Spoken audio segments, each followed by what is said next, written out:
Hi, everybody. So I've been receiving a few emails that were sort of questioning and wanting a little bit more feedback, obviously, about the word lists as you get started on your Jennings IRI.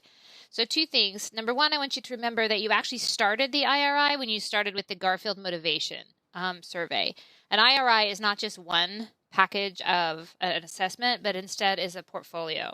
So we're looking for usually informal ways in order to show what a kid knows and maybe what they don't know as well, so that we can then inform our practice. What that means for you is that the portfolio began, this assignment, the big case study assignment, began with the Garfield. So now we're moving into the first part of the Jennings IRI. So the first thing I want to tell you is you do need to download and take a look at the entire Jennings IRI. This IRI is worth probably close to $500. So obviously it's copywritten. It allows you to make a useful copy of it. But it's definitely something that you should attend to and keep on a thumb drive. When you're not sure what to do in your reading practice and you just feel like, a benchmark test isn't going to be the best way to look at a kid, which I'm hoping you feel, then you can come back to this and try figuring out what sorts of interventions and response to intervention that you want to have with the kids. All right, so this video is going to be about doing the word lists, which is the first part of Jennings.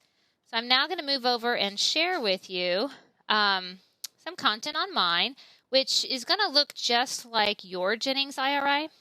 So here you've got the word lists. Now let me describe to you, we're on page 4 of the Jennings IRI. So you're going to see sections. The first section is the graded word lists. Before this, there is a whole bunch of pages and charts and data and all of those things. You don't need to worry about those right now. Just keep up with what, where we are, which is right now on the graded word list. I want to remind you again that pre-primer does not mean before kindergarten. This is a test that would be given for kids who are reading. So while it does have a pre-primer level, we also know that they are reading. So if you've got kids that are still doing letter sound correspondences, onset rhymes, this is not the test for them. This is the test for those of you that are teaching in second grade and above, in particular, who have kids who are low. This test only goes to grade 8 or level 8, and that's because once a kid has reached a middle school ability in reading, they just need more experience.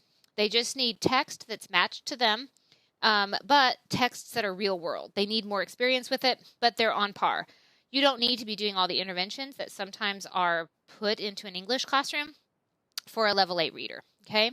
All right, so what I'm going to talk to you about is first page 4. Now, page 4 here are the word lists. So let me describe what happens here. So this is what the kid would be reading. This is not what you're seeing. This is what the kid is reading.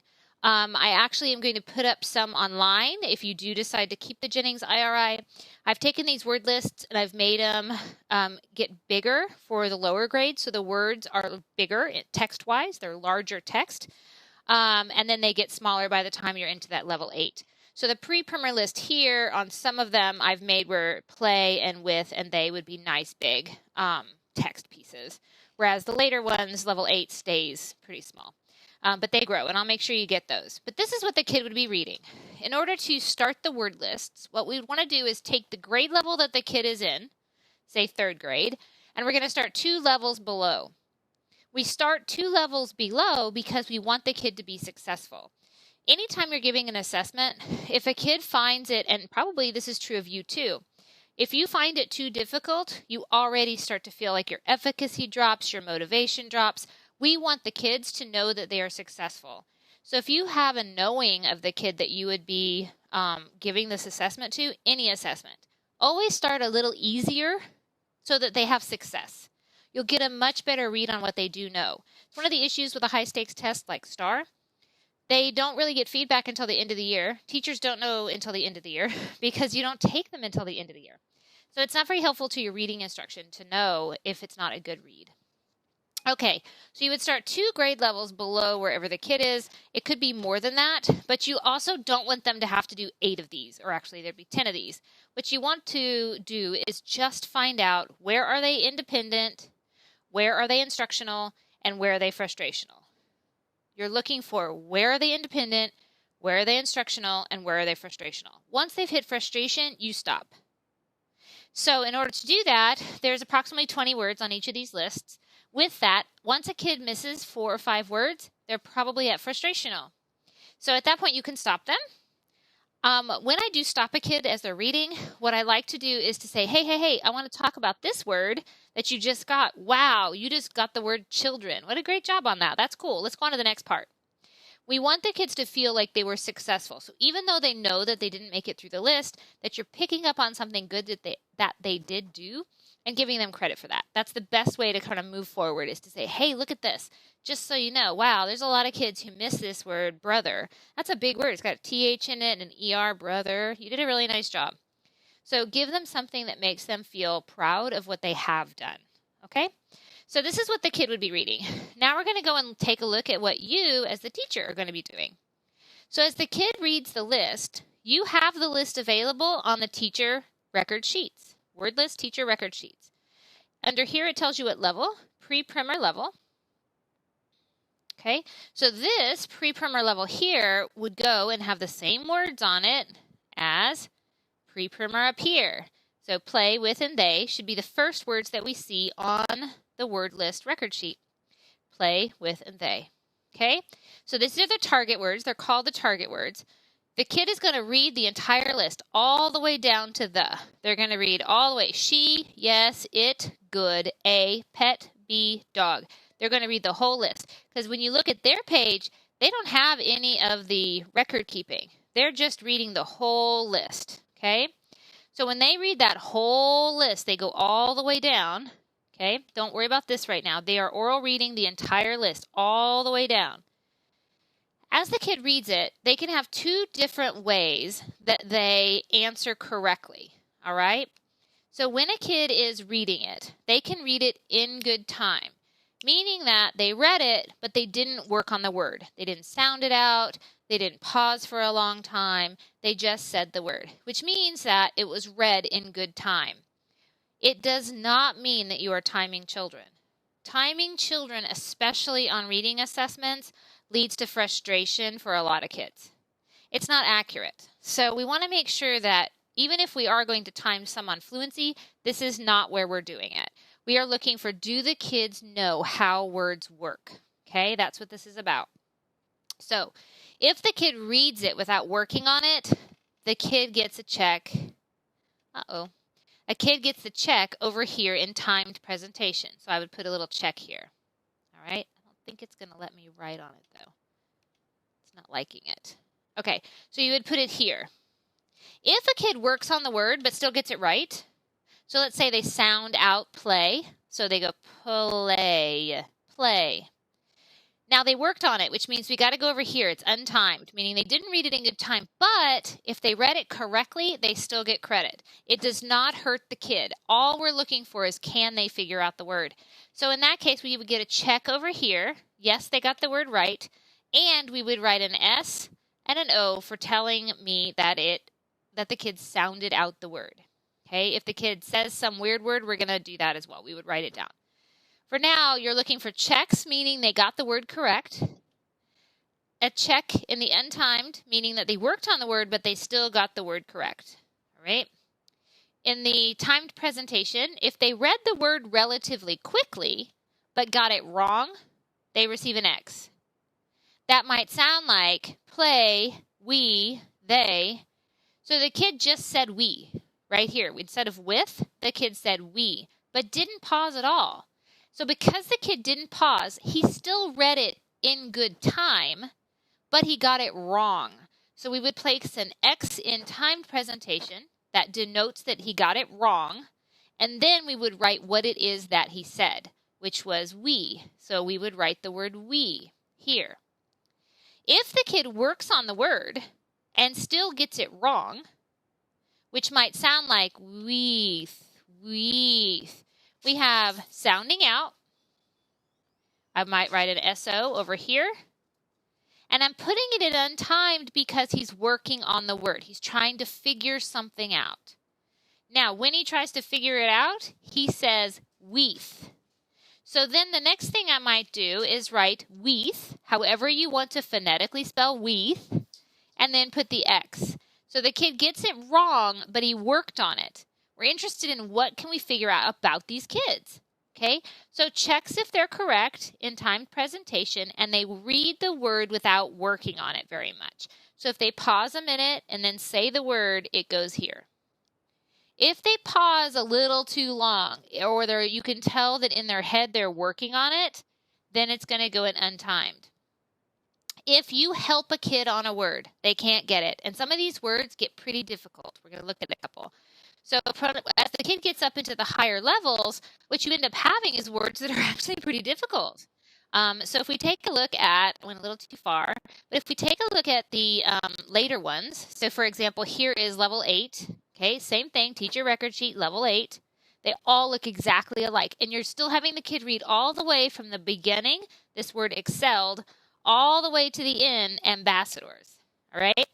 So the same thing would happen. A lot of times as kids get harder, they wait longer. Okay? So if they sit there and they read excelled,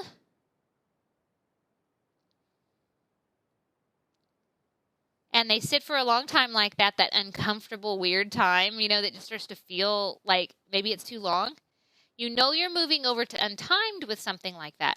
But if the kid just reads out, after waiting a long time, the kid goes, biological, he still gets the check. So you might put something over here like long hesitation or a little note to yourself. A nice anecdotal note Dr. Wilson loves. So I'm big on that. So make a little note for yourself. But if the kid gets it right, the kid gets it right. If the kid sits for a really long time where it's uncomfortable for you, ask the child if they'd like help. You have the answers to this. It's never fair to be sitting there with knowledge and not sharing it. So if he sits for a long time, ask him, hey, would you like some help on that word? At that point, you're going to write teacher help. All right? So it's already in untimed because it took him a long time. Teacher help, or a TH. Okay? And then you're going to say, well, can you say the first part? Do you see the first chunk? Bio. Now, as the kid works through it, let's say the kid gets it. The kid still gets the teacher help because you helped the child to sound it out. If the kid gets it right, though, they can still have the check. Okay? If the kid doesn't get it without explicit tons of help from you, then you write teacher help and you write an X. All right? But feel free to ask the kids. Don't just give them help. Always ask a child if they need help. Sometimes, actually a lot of times, with our younger kids, we move too quickly as teachers. We expect them to be able to answer, but their brain is not wired to answer that quickly. They have to run through what they know and then find the oral language to say it. So we want to make sure we give them enough time to do that, okay? So that's how you do the word lists. They're going to read all the way down, and then you're going to decide, did they read it in good time and was it correct? Or did they work on the word and it was correct? Did they read it in good time but it was incorrect, giving itself an X? Or did they work on the word and still miss the word? Okay? So these two sides right now are what you know how to fill out. You don't know anything else. This is what you're going to turn into me, are these two sides and this bottom part. Okay? So what you're going to do at this point is look for the number correct. Now that's different than often we do. Often as teachers, we are inspired, I guess, to always take what they got wrong. We're not interested in what they got wrong at this point. We're interested in what they got right. So you're going to go above and you're going to count the timed presentations that were correct. That's the first one. Timed presentation, the number correct. So let's say the number correct was 20. Okay? We'd write 20 there. Then we'd take 20 times 4, which is 80%. Then we go over here to the untimed.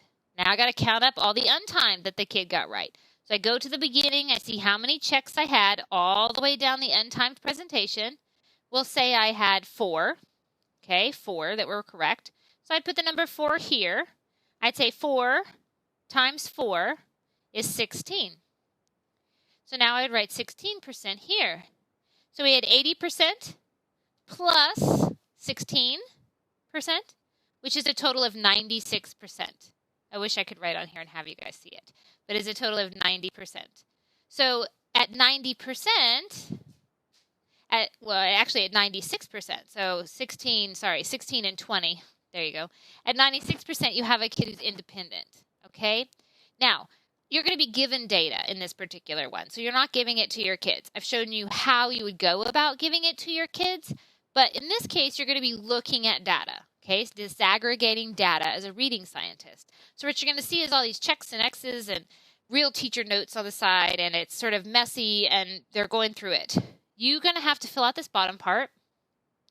You're going to be looking for, is the kid independent, instructional, or frustrational? And you should go back to the chart that you had in Module 4, taking a look at what those percentages are. So anything 89 and under is going to be frustrational. Anything or 90 and under, frustrational, 89, 90. 91 to about 94, 95 is going to be instructional. And anything above that is going to be your independent. You need to find all 3 levels for the kid.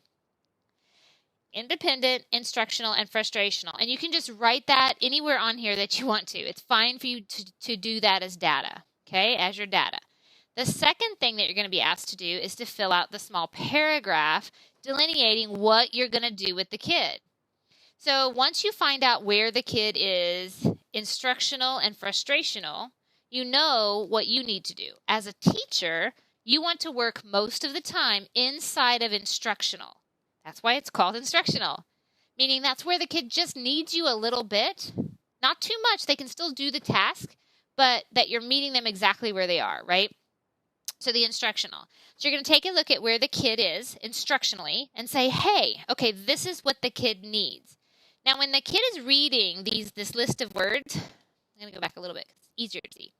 So when the kid is reading the whole list of words, you're taking a look at what kind of issue is the kid having here? What could I do to be helpful as they were to take this test again? What would I do? What kinds of phonics activity would be appropriate for a kid who's instructional at level 4? So when I'm asking you what the intervention is going to be some form of game, some sort of strategy. It could be something, and it's definitely going to be something you found that's research-based. What do you do when a kid is struggling to say a word? Because remember here, the kids do not have to know what the definition of the word is. They just have to say it. That's why it's a phonics activity and not phonemic awareness or vocabulary.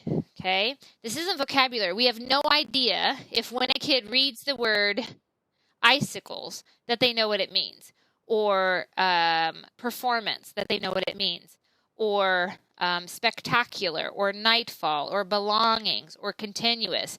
All we know is that they're able to use what they know about the sound system in order to say the word. Now, that tells us what we can be doing with this particular kid to increase their ability to read, okay? Because the first step is being able to decode these words. So this is a decoding activity, but it is gradient, meaning that the grade level gets more difficult. The higher they go, the harder it is. Once a kid misses 4 or 5, you can stop. They are frustration at 4 or 5. So if you're giving the test, know that if a kid reads the first 5 words and can't read them very well, they're struggling, they're wrong, you can just stop. Now remember, when you stop, you go back to where they were successful. And you say, hey, you got the word brilliant. I meant to tell you when you finish that word list 7 that brilliant is a brilliant word to know. And it's got that IANT. It's such a weird word. It's cool that you got it right. Be honest with them and share something that they've done well. Now, you won't have access to that. You don't get all of the metacognitive work that's happening with the kids. You're just getting to disaggregate data. Say that to yourself. Disaggregate data. Disaggregate data. Disaggregate data. It's a word that's a combination of words that you should use in your interview, that you've learned how to disaggregate and give data. Data right now is one of the biggest pushes for jobs, okay? So for your word list activity, that's what you're doing. You might see some stuff over here. You do not need to worry about that stuff right now because we're not actually to that place where you can fill this side out. But you should see these 2 sides all the way down, and you're filling out all of this, figuring out where the kid is independent, instructional, and frustrational, and then looking at the instructional side, where the kid is instructional, what kind of phonics activity would be appropriate for that kid at that time? Okay, what game, what strategy, what are you thinking? I'm going to send out an email in a little bit concerning looking at the Garfield survey and grades on the test and all of that. So you'll get that in a minute. But hopefully this gets you started on what your homework is today. I will jump into the room tonight and just kind of check in on everybody. All right. So hope you guys are having a really good week. It's been sort of tough. I'm here at my parents' house. So if you are seeing me back there, then you see the back of at my parents' house up in Dallas. Been here for a little while helping out. I know a lot of you are in helper mode too. So I hope we keep working forward. And as long as we're moving forward, then we're alive. And let's just keep going, guys. Send me any questions that you have. You know my number and you know how to get a hold of me. So I will be putting up some stuff and I will talk to you soon. Bye, everybody.